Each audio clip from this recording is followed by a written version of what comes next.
Good evening, everybody. As part of our Watch Alliance agenda, we have the learning trajectory, which involved 4 countries: Ethiopia, Ghana, Nepal, Bangladesh.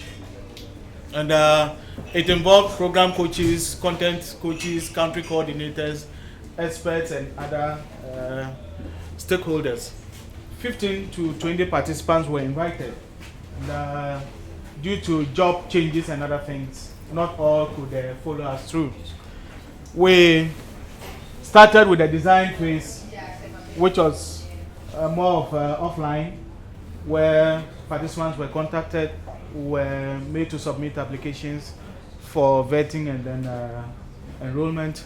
We went through the search phase, co-create, experiment, reflect.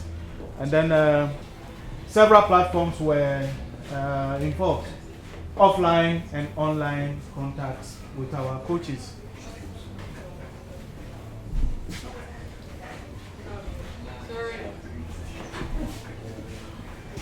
Overall, the learning trajectory was expected to improve the personal capacities of WASH programs and then personal capacities of the learning trajectory participants, the WASH programs, and also our projects.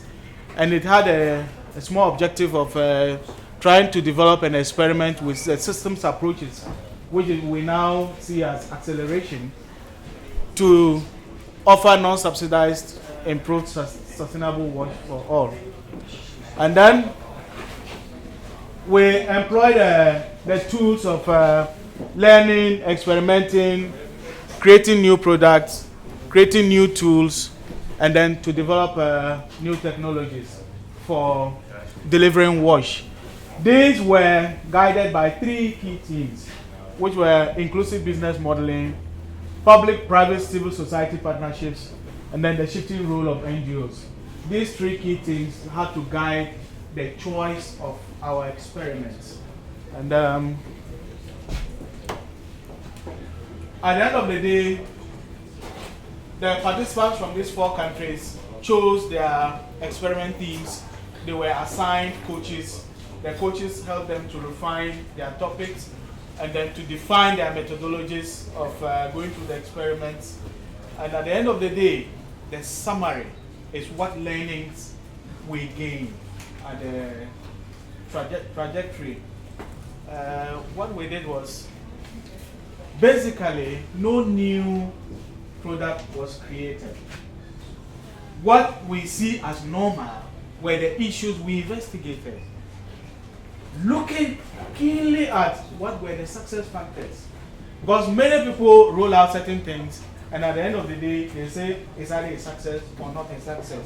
So most of the experiments were to diagnose and then come up with what were the key success factors for many things, so that we could inform other players that if you want to go this way, then you have to look out for A, B, C, or B.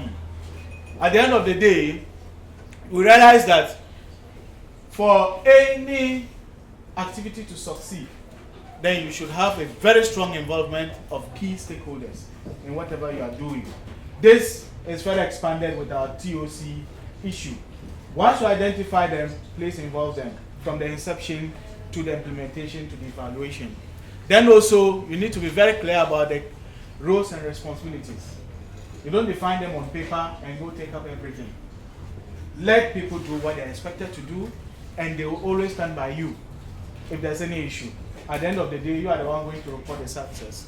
Then the third one was integration into existing structures.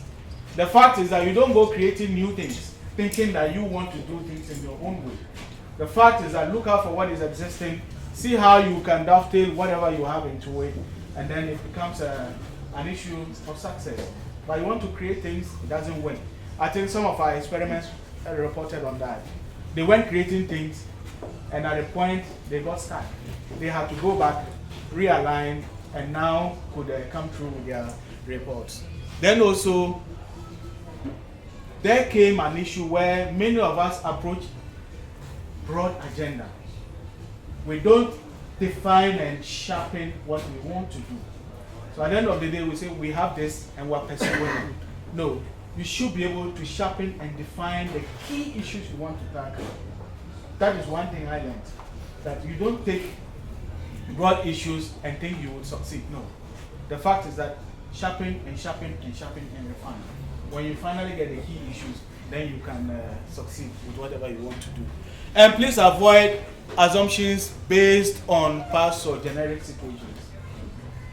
Once you develop a case, do an investigation on the now, but not thinking that what was the issue yesterday can still hold. It might not help you.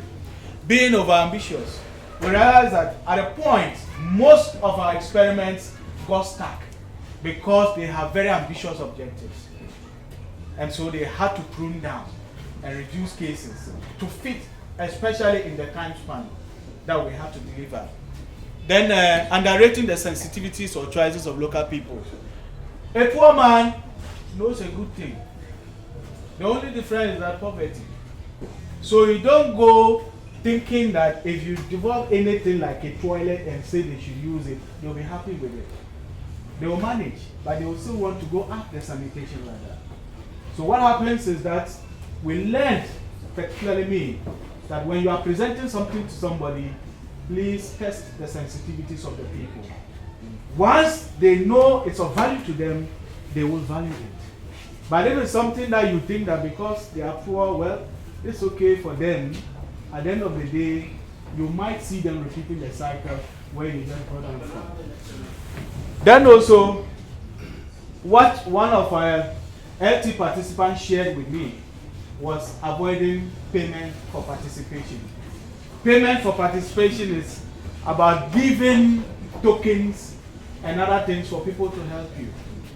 Once you are helping them, they should be ready to contribute that effort and time to help themselves. But if you want to succeed by paying them, you end up continuing to pay, and the day you don't pay, you don't succeed. Well, Thank you.